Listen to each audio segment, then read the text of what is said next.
السلام علیکم ورحمۃ اللہ وبرکاتہ۔ بسم اللہ الرحمن الرحیم۔ سلطان معظم آفریدی کا منصوبہ یہ ہے کہ وہ پہلے چتوڑ میں سیاسی پناہ حاصل کرے گا اور پھر اپنی ماں اور بہن کو بھی وہیں بلا لے گا۔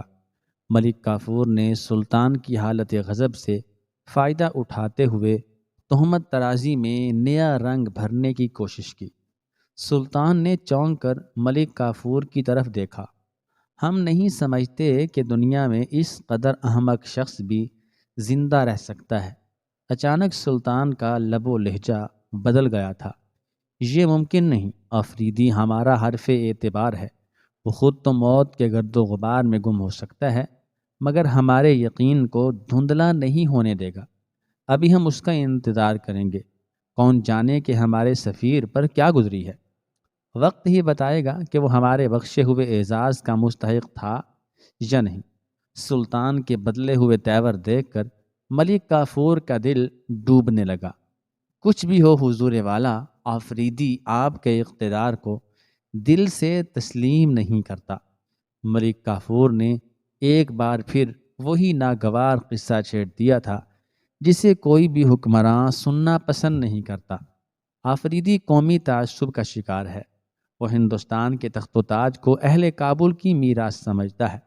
ملک کافور نے دلوں کی زمین میں نفرت کا ایک بیج ڈال دیا تھا، مگر تم پر یہ راز کس طرح فاش ہوا؟ سلطان اپنے محبوب غلام کی باتیں سن کر حیرت زدہ رہ گیا تھا۔ ملک کافور نے اپنے جھوٹ کو بے اثر ہوتے دیکھا تو ایک ایسی تعویل پیش کرنے لگا جو انسانی نفسیات کے عین مطابق تھی۔ اے شاہ ذی وقار، اگر آفریدی آپ کو غاصب و جابر نہیں سمجھتا تو پھر اس حقیر غلام تک یہ خبر کیسے منتقل ہوئی کہ سلطان معظم نے اپنے حقیقی چچا کے ساتھ ناروا سلوک کیا تھا؟ بے حیا ملک کافور نے اپنی دلیل کو پرزور بنانے کے لیے نئی چال چلی تھی۔ اس نے شراب کے نشے میں ایک درباری رقاصہ سے یہ بات کہی تھی کہ سلطان اپنے چچا کے قاتل ہیں اور وہ ایسے احسان فراموش حکمراں کے دربار سے وابستہ رہنا نہیں چاہتا۔ سلطان ناقابل بیان اذیت میں مبتلا تھا۔ آفریدی شراب بھی پیتا ہے اور زنان درباری سے دل بھی بہلاتا ہے۔ سلطان کو ملک کافور کی باتوں پر یقین نہیں آ رہا تھا۔ حضور والا، وہ کون سی علت کا شکار نہیں، یہ تو محض آپ کا حسن ظن ہے کہ اسے آپ پارسا سمجھتے ہیں۔ ملک کافور کی عیاریاں انتہا کو پہنچ چکی تھیں۔ اگر وہ موجود ہوتا تو میں اس کے گناہ کو ثابت کرنے کے لیے بیک وقت کئی گواہیاں پیش کر دیتا۔ ایک ذلیل غلام نے سلطان کی شہرگ پر زہر آلود نشتر رکھ دیا تھا، جس کی تکلیف سے ہندوستان کا تاجدار تڑپ اٹھا تھا۔ ہم اپنے اعتبار کا خون کرنے والوں کو کبھی معاف نہیں کرتے۔ آفریدی نے بھی ہمارے کرم کے انداز دیکھے ہیں، اسے فاتح عالم کے قہر کا اندازہ نہیں۔ ملک، تم جاؤ اور آفریدی کے اہل خانہ کی نگرانی پر شاہی جاسوس متعین کر دو۔ اگر تمہارا دعویٰ درست ثابت ہوا تو عن قریب ہم آفریدی کو اس کے گناہ عظیم کی دردناک سزا دیں گے۔ ملک کافور خلوت خاص سے باہر آیا تو اس کے چہرے پر ناقابل بیان خوشی کا عکس روشن تھا۔ گردش وقت کا عجیب انداز تھا۔ دلی جو آفریدی کے لیے جائے پناہ تھی، اب اس کی آغوش سے نئے فتنے پھوٹ رہے تھے، اور ان تمام فتنوں کا خالق نمک حرام ملک کافور تھا، جس نے سلطان علاء الدین خلجی کا سہارا لے کر اہل وفا کے پیرہن کو داغدار کرنے کی کوشش کی تھی۔ اور دوسری طرف چتوڑ تھا، جو علی عامر کے لیے پہلے ہی دن سے ایک مقبرہ، ایک مدفن ثابت ہوا تھا۔ کئی بار موت اس کے بدن کو چھوتی ہوئی گزر گئی اور آفریدی مر مر کے جیتا رہا۔ بالآخر انہی فتنوں اور ہنگاموں سے الجھتا ہوا علی عامر رانی پدمنی کے دربار تک پہنچ گیا۔ دربار میں داخل ہونے سے پہلے مہا منتری وکرم سنگھ اس کے کمرے تک آیا، اور پھر جب وکرم سنگھ نے آفریدی کو نئے لباس میں دیکھا تو دیکھتا ہی رہ گیا۔ راستے کی گرد و غبار، زخموں کی کثرت اور چتوڑ کی اذیت رسانی نے تمہیں بجھا کر رکھ دیا تھا۔ وکرم سنگھ نے علی عامر کی ظاہری شخصیت کی تعریف کرتے ہوئے کہا، واقعتاً تم سلطان علاء الدین خلجی کے سفیر معلوم ہوتے ہو۔ وکرم سنگھ کا لہجہ عجیب سا تھا۔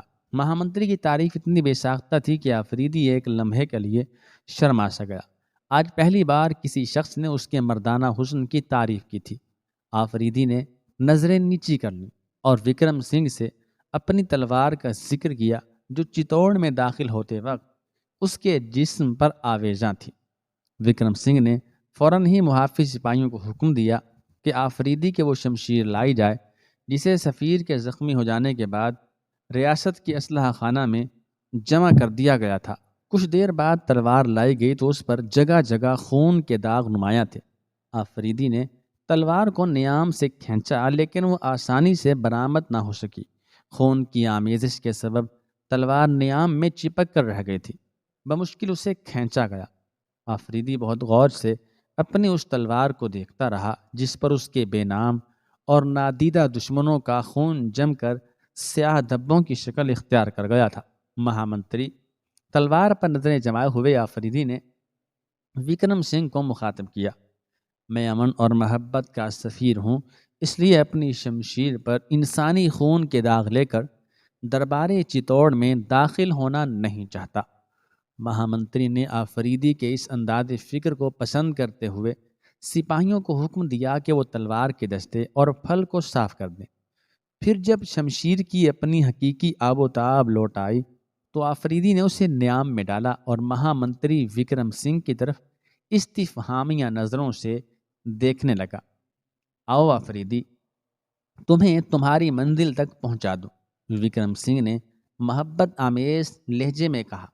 میں بھگوان سے پرارتھنا دعا کرتا ہوں کہ وہ تمہیں سرخ روئی عطا کرے۔ مہامنتری، آپ کی محبتوں کا شکریہ۔ علی عامر آفریدی نے بھی محبت کا جواب محبت سے دیا۔ سرخ روئی اہل وفا کا مقدر بھی ہے اور حق بھی۔ زندہ رہے تو فتح و نصرت کے جذبات کی سرخی ہمارے چہروں کو گلنار بنا دے گی، اور اگر قتل کر دیے گئے تو خود ہمارا لہو شفق بن کر پورے جسم کو رنگین کر دے گا۔ وکرم سنگھ نے ایک بار پھر دلی کے سفیر کو ستائشی نظروں سے دیکھا اور اپنے پیچھے آنے کا اشارہ کر کے کمرے سے باہر نکل آیا۔ پھر جب علی عامر آفریدی سپاہیوں کے نرغے میں مہامنتری وکرم سنگھ کے ساتھ راجہ رتن سنگھ کے دربار میں داخل ہوا تو ایک لمحے کے لیے در و دیوار تک ساکت ہو گئے۔ امرائے چتوڑ نے آج تک مختلف ریاستوں کے سینکڑوں سفیروں کو دربار میں داخل ہوتے دیکھا تھا، مگر علاء الدین خلجی کے سفیر کو دیکھ کر حاضرین ششدر رہ گئے تھے۔ دراز قامت آفریدی کی وجیح شخصیت نے کچھ دیر کے لیے اہل دربار کو سوچنے پر مجبور کر دیا تھا کہ آنے والا سفیر کسی عام خاندان سے تعلق رکھتا ہے یا کوئی ترکی شہزادہ ہے۔ آفریدی کا ایک قدم اس شان سے اٹھ رہا تھا جیسے وہ کوئی فاتح ہے اور سرزمین چتوڑ کو پامال کرتا ہوا آگے بڑھ رہا ہے۔ تمام امرائے دربار عالم سکوت میں سلطانی سفیر کو دیکھ رہے تھے۔ آفریدی حاضرین کی دو رویہ قطاروں سے گزر کر مسند اقتدار کے قریب ٹھہر گیا۔ اس کی نظروں کے سامنے ایک مرصع تخت تھا جس پر رانی پدمنی ایک عجیب شان بے نیازی کے ساتھ جلوہ افروز تھی۔ رانی پدمنی کے دائیں جانب اس کا شوہر راجہ رتن سنگھ بیٹھا تھا۔ راجہ رتن سنگھ کے دائیں جانب مہاراج رام دیو اپنے پورے جسم پر زخموں کے نشان سجائے موجود تھا۔ ابھی ساحر اعظم کی حالت اس قابل نہیں تھی کہ وہ اپنے پیروں پر چل کر دربار تک پہنچ سکتا، اس لیے رام دیو کو پالکی میں بٹھا کر دربار میں لایا گیا۔ تخت کے دونوں طرف راجگانے چتوڑ کے عزیز و اقارب زرنگار کرسیوں پر بیٹھے تھے۔ ان معززین چتوڑ میں ایک قطار مردوں کی تھی اور دوسری عورتوں کی۔ آفریدی نے ان تمام لوگوں پر ایک اچٹتی سی نگاہ کی، پھر اس کی نظریں رانی پدمنی کے چہرے پر مرکوز ہو گئیں۔ رانی پدمنی ایک سفید باریک نقاب میں تھی جس نے اس کے گلابی چہرے کو حسین تر بنا دیا تھا۔ آفریدی چند لمحوں تک اس لالہ صحرائی کو دیکھتا رہا جس کے نقش و نگار فتنہ انگیز تھے اور جس کا مرمری پیکر توبہ شکن۔ آج اسے اندازہ ہوا کہ علاء الدین خلجی کا عشق اس قدر جنوں خیز کیوں ہے۔ ایک بت کافر کی موجودگی نے آفریدی کو احساس دلایا کہ سلطان وحشت دل سے مجبور ہو کر وادی فنا میں اتر جانے کے لیے کیوں بے قرار ہے۔ آفریدی نے دل ہی دل میں اعتراف کیا کہ رانی پدمنی بے مثال حسن رکھنے والی ایک ایسی عورت ہے جس کی خاطر کوئی بھی حکمراں دل و جاں کی بازی کھیل سکتا ہے۔ آفریدی کے سکوت اور نظروں کے ارتکاز نے دربار میں ہلچل سی مچا دی تھی۔ امراء بڑی بے چینی سے اپنی نشستوں پر پہلو بدل رہے تھے۔ انہیں علاء الدین خلجی کے سفیر کی ادا بڑی ناگوار گزری تھی کہ وہ ایک تسلسل اور خاص انہماک کے ساتھ مہارانی چتوڑ کو دیکھے جا رہا تھا۔ پدمنی نے بھی شاہی سفیر کی لغزش نگاہ کو محسوس کر لیا تھا، مگر آنے والے سے براہ راست مخاطب ہونا ایک حکمراں کی شان کے خلاف تھا۔ اس لیے رانی پدمنی نے ریاست کے وزیر اعظم کو آواز دی۔ وکرم سنگھ، پدمنی کے لہجے سے سخت ناپسندیدگی کا اظہار ہو رہا تھا۔ وکرم سنگھ، جو علی عامر آفریدی کے قریب ہی کھڑا تھا، تیزی سے آگے بڑھا اور دونوں ہاتھ اپنے سینے پر باندھتے ہوئے رانی پدمنی کے سامنے خم ہو گیا۔ سلطان علاء الدین خلجی کا سفیر علی عامر آفریدی مہارانی چتوڑ کی بارگاہ میں حاضر ہے۔ پھر جیسے ہی وکرم سنگھ خاموش ہوا، علی عامر کے قدموں کو جنبش ہوئی۔ وہ تخت کے نزدیک پہنچ کر رکا، پھر اس کا دایاں ہاتھ سینے کی بلندی تک اٹھا اور گردن میں معمولی سا خم پیدا ہوا۔ یہ درباری رسم تھی جسے آفریدی نے آزاد قوم کے نمائندے کی طرح ایک خاص وقار کے ساتھ ادا کیا۔ پھر اس کی دلکش اور بلند آواز ابھری: مرکز قہر و کرم، مالک جاہ و چشم، تاجدار ہند، سلطان معظم علاء الدین خلجی کا سفیر رانی پدمنی اور راجہ رتن سنگھ کی خدمت میں آداب پیش کرتا ہے۔ تمہارا سلام قبول کیا گیا۔ راجہ رتن سنگھ اور رانی پدمنی نے بیک وقت جواب دیا تھا، مگر راجہ کی آواز پر رانی پدمنی کی آواز غالب تھی۔ پورے دربار میں سناٹا چھایا ہوا تھا۔ سرکش و خود سر راجپوت پہلی بار ایک شاہی سفیر کی تمکنت کا مشاہدہ کر رہے تھے۔ رانی پدمنی نے ابھی تک آفریدی کی گستاخ نگاہی کو فراموش نہیں کیا تھا۔ تمہاری آمد کا مقصد؟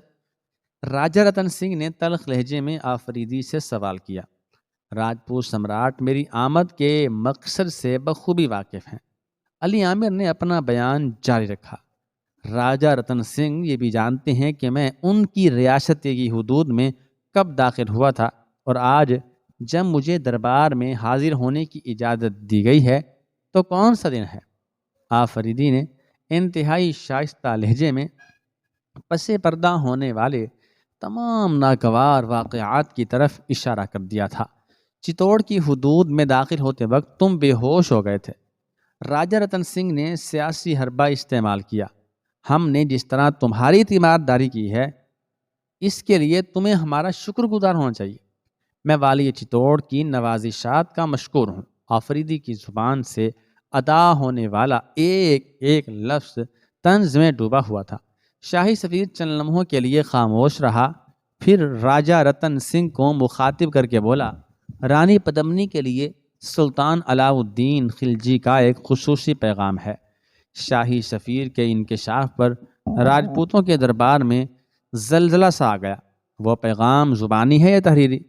رتن سنگھ نے بمشکل اپنے اعصاب پر قابو پاتے ہوئے کہا: شاہوں کے پیغام زبانی نہیں ہوتے۔ علی عامر کا لہجہ ایک نشتر تھا جسے وہ چتوڑ کے حکمرانوں پر بے دریغ استعمال کر رہا تھا، اور وہ پیغام تو زبانی ہو بھی نہیں سکتا کہ جس پر وقار شاہی کی بقا کا انحصار ہے۔ اس انکشاف پر اہل دربار کی سانسیں رک سی گئیں۔ راجہ رتن سنگھ کے چہرے پر چند لمحوں میں کئی رنگ آ کر گزر گئے تھے۔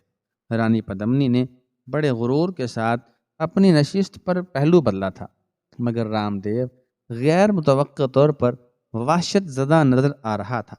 شاید اس کے ذہن میں گزشتہ ناکامیاں اور رسوائیاں تازہ ہو گئی تھیں۔ سلطان کا پیغام پیش کیا جائے۔ بالآخر ایک عالم چبر میں راجہ رتن سنگھ نے اس پر اسرار پیغام کو سر دربار پیش کرنے کی اجازت دے دی تھی جس نے مسلسل 1 ماہ سے ریاست کا امن و سکون غارت کر کے رکھ دیا تھا۔ اجازت پاتے ہی علی عامر آفریدی نے کاندھے سے اپنی تلوار اتاری۔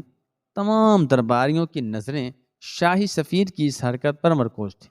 آفریدی نے دونوں ہاتھوں سے اس بھاری شمشیر کو سنبھالا اور نیام کے اگلے حصے پر لگے ہوئے باریک پیچوں کو کھولنے لگا۔ کچھ دیر بعد اہل دربار نے ایک حیرت انگیز منظر دیکھا۔ آفریدی کی نیام دو حصوں میں تقسیم ہوئی تھی۔ نیام کا اگلا حصہ اضافی اور کھوکھلا تھا۔ پھر اس حصے سے آفریدی نے ایک سرخ رنگ کا لفافہ برآمد کیا۔ یہ پیغام آپ مہارانی کے ملاحظے کے لیے پیش کر دیجیے۔ آفریدی نے وکرم سنگھ سے کہا۔ نہیں، اچانک رانی پدمنی کی آواز گونجی۔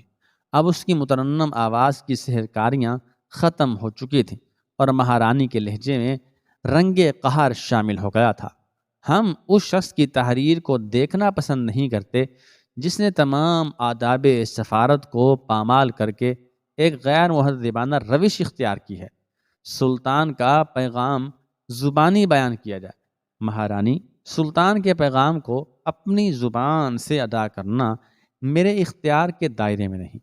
یہ کہہ کر علی عامر آفریدی نے وہ سرخ لفافہ مہا منتری وکرم سنگھ کی طرف بڑھا دیا۔ تم پڑھو مہا منتری کے اس مغرور سلطان نے کیا لکھا ہے۔ ہماری نظر میں یہ پردہ داری ناقابل معافی جرم ہے۔ اسے جو کچھ کہنا تھا راجپوت سمراٹ سے کہنا تھا۔ غیرت مند خواتین غیر مردوں سے پر اسرار گفتگو کی متحمل نہیں ہو سکتے۔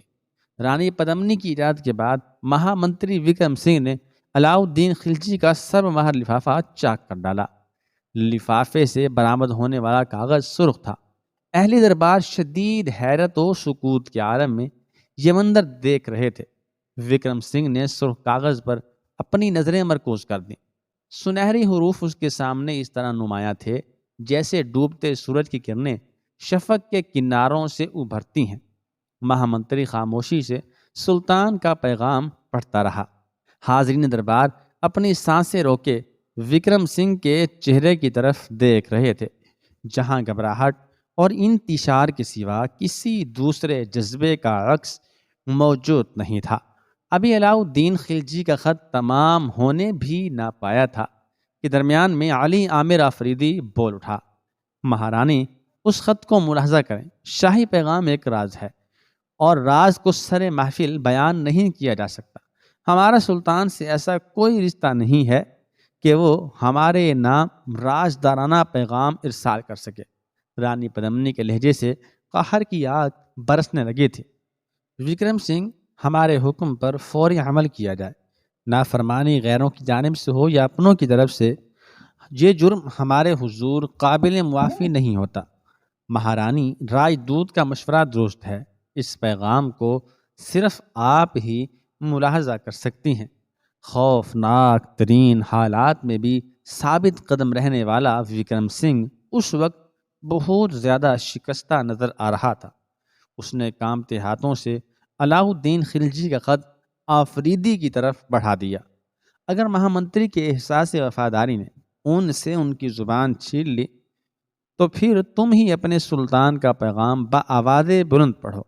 رانی پدمنی نے آفریدی سے مخاطب ہو کر کہا، میں پہلے ہی عرض کر چکا ہوں کہ شاہی پیغام ایک راز ہے اور راز کو سرے دربار فاش نہیں کیا جا سکتا۔ آفریدی نے پدمنی کے غضبناک لہجے کا ہلکا سا تاثر بھی قبول نہیں کیا تھا اور وہ اسی بے باکی کے ساتھ بول رہا تھا جیسے کوئی شخص حلقہ یارہ میں بے تکلفانہ گفتگو کرتا ہے۔ یہ تمہارے سلطان کا محل نہیں، دربار چتوڑ ہے، اور اس دربار میں آنے والے ہماری ایک ایک جنبش لب کے پابند ہوتے ہیں۔ اب رانی پدمنی کی آواز بھی اس کے چہرے کی طرح شعلہ ریز ہو گئی تھی۔ مہارانی، میں آپ کے حضور آنے والے تمام انسانوں سے جدا ہوں۔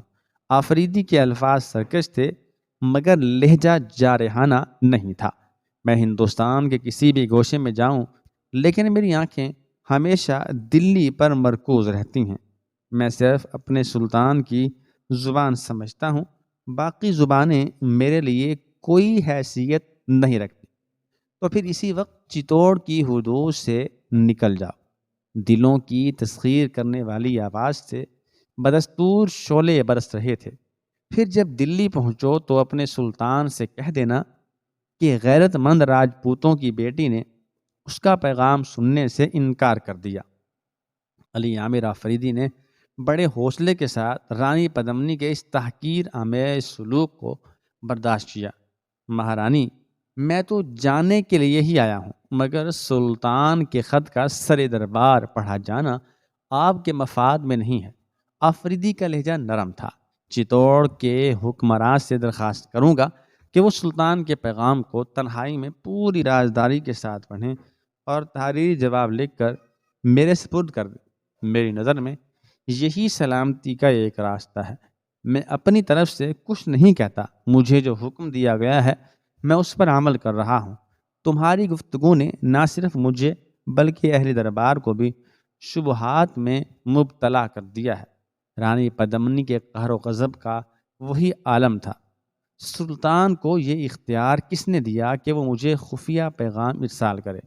اب جب کہ تمہارے حکمراں سے یہ ذلیل حرکت سرزد ہو چکی ہے تو پھر لازم ہے کہ جو کچھ کہا جائے سب کے سامنے کہا جائے، ورنہ جدھر سے آئے ہو اسی طرف ناکام و نامراد واپس چلے جاؤ۔ علی عامر آفریدی شدید ذہنی کشمکش کا شکار تھا۔ اپنی سفارت کو ناکام دیکھنا یا سلطان کے راز کا تشت بام ہو جانا، اس کے سوا کوئی تیسرا راستہ نہیں تھا۔ آفریدی نے بڑے کرب کے ساتھ دوسرے راستے کا انتخاب کر لیا۔ وہ ایک ناکام سفیر کی حیثیت سے دلی واپس جانا نہیں چاہتا تھا۔ اس فیصلے کے بعد آفریدی نے رانی پدمنی کے تخت زرنگار سے لے کر دربار کے آخری گوشے تک نظر ڈالی اور پھر بآواز بلند کہنے لگا، اہل دربار گواہ رہیں کہ میں نے رازداری قائم رکھنے کے لیے 1 ماہ تک دنیا کی ہر تکلیف برداشت کی، مگر رانی پدمنی نے اس معاملے میں احتیاط سے کام نہیں لیا۔ اتنا کہہ کر آفریدی نے سلطان کے خط کو بغور پڑھا۔ اگرچہ وہ علاء الدین خلجی کے مفہوم سے باخبر تھا، لیکن تفصیلات اس کے علم میں نہیں تھی۔ میں جانتا ہوں کہ یہ سخت بے ادبی ہے، مگر مجھے سفارت کی ناکامی منظور نہیں۔ کاش مہارانی اپنا فیصلہ بدل دیتی، ایک ایک حرف پڑھا جائے۔ رانی نے آفریدی کی آخری امید کا بھی خون کر ڈالا۔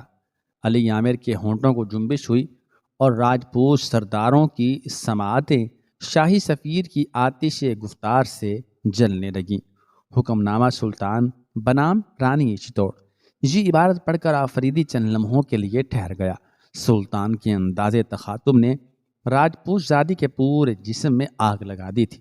آفریدی کی نظریں دوبارہ مکتوب شاہی کی طرف پلٹ آئیں، پھر اہل دربار پر قیامت سی ٹوٹ پڑی۔